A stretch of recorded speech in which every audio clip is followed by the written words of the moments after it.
दोस्तों, हम आपको आज बताने जा रहे हैं ज़मीन के नीचे मिली कुछ ऐसी रहस्यमयी चीज़ों के बारे में जिसमें हीरे जवाहरात, सोना चांदी तो नहीं, पर कुछ ऐसा मिला कि जिसे देखकर लोग हैरान रह गए। बात है अर्जेंटीना में रहने वाले एक आदमी की, जो सुबह में अपने खेतों में घूमने के लिए गया तो उसे अचानक ही एक बड़ी गोल सी चीज़ दिखाई दी। उसने सोचा कि ये शायद डायनासोर का अंडा हो सकता है।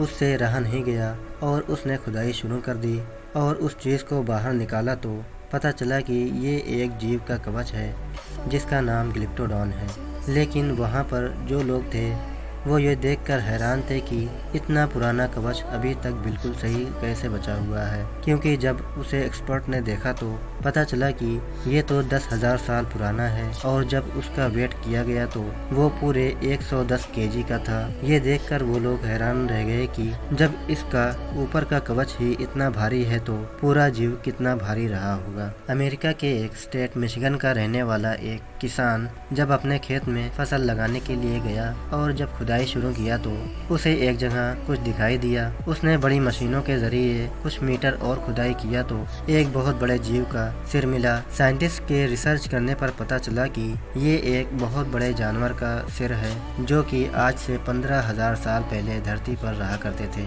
ये देखने में हाथी जैसे थे पर साइज में उनसे भी बड़े थे। इसका नाम वूली मैमथ था और ये ठंडी जगहों पर पाए जाते थे। पहले लोग इसका शिकार करते थे और इसके दांत से हथियार बनाते थे, लेकिन वक्त के साथ साथ क्लाइमेट चेंज को अडेप्ट न कर पाने की वजह से ये मैमथ इस धरती से गायब हो गए। चाइना के एटाकामा डिजर्ट में हाईवे के कंस्ट्रक्शन का काम चल रहा था। जब कुछ दिनों बाद काम आगे बढ़ा तो वर्कर्स ने कुछ ऐसा देखा जिसके बारे में वो कभी सोच भी नहीं सकते थे।